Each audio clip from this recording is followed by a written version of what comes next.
Ustaz, saya tidak tahu ini. Allah a'lam, mungkin keterbatasan ilmu saya, rukun qauli saya tidak tahu. Ya.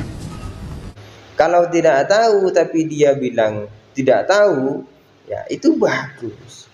Cuma saya itu kecewa.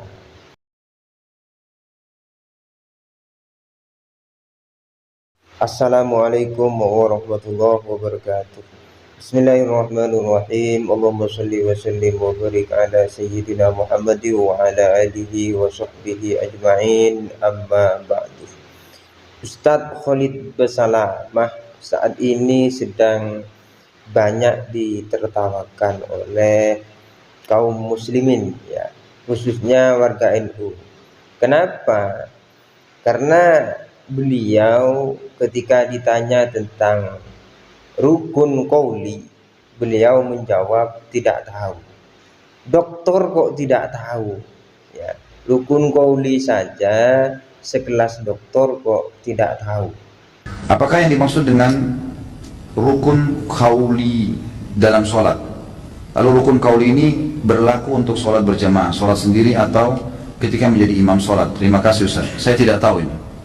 Allah a'lam, mungkin keterbatasan ilmu saya, rukun qauli saya tidak tahu. Ya. Saya termasuk warga NU yang tidak menertawakan beliau, ya. Kenapa? Karena jawaban beliau itu benar, ya. Jawaban tidak tahu itu adalah jawaban yang benar terkait dengan pertanyaan yang kita itu memang tidak tahu jawabannya. Jadi kalau tidak tahu, ya jawab tidak tahu, itu sudah benar.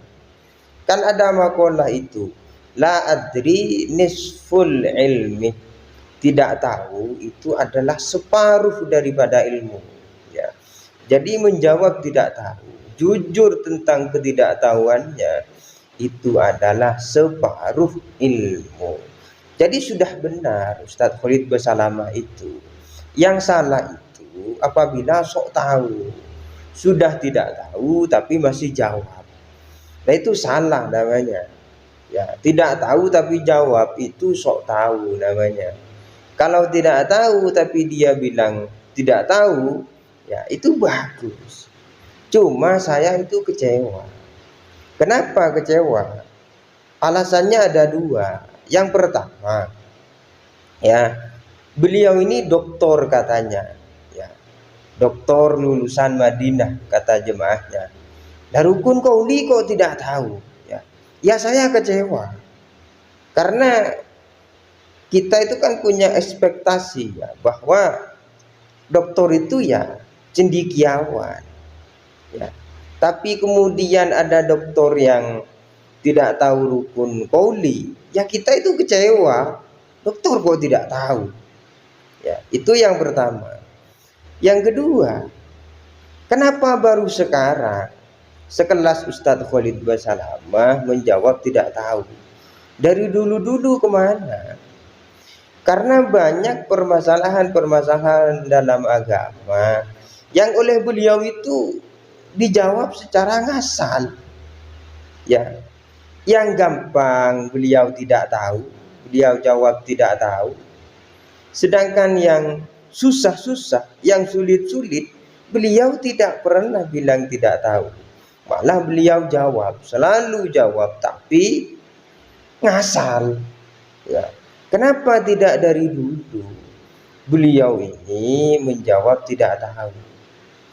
Misalkan terkait dengan wudhu itu, yang viral itu, kata beliau rukun wudhu ada dua. Kenapa beliau jawab itu? Kalau memang rukun wudhu itu tidak tahu, ya.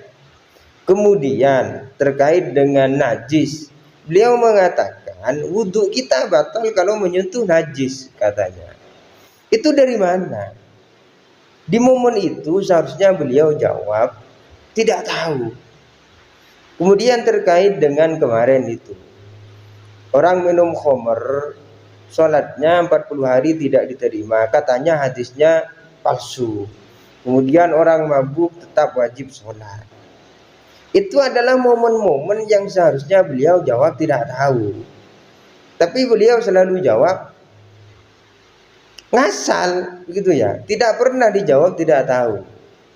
Yang terakhir adalah wudhu di dalam toilet atau WC. Beliau menjawab ya dengan membawa-bawa ulama, katanya mutlak tidak boleh. Padahal tidak seperti itu. Itu adalah momen yang seharusnya beliau jawab tidak tahu. Tapi beliau jawab meskipun ngasal ya.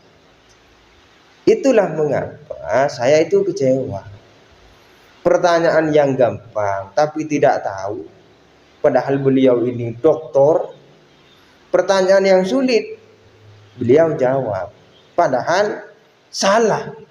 Yang seharusnya beliau jawab tidak tahu. Lah itu anehnya Ustadz Wahabi. Mungkin ya.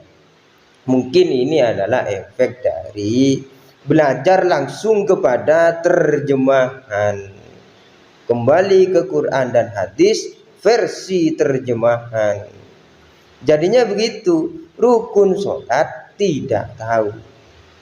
Ya, rukun wudhu tidak tahu. Yang membatalkan wudhu tidak tahu. Syarat sahnya wudhu tidak tahu. Ya, makanya jangan kembali ke Quran dan hadis, apalagi versi terjemahan, tapi kembalilah ke penjelasan ulama.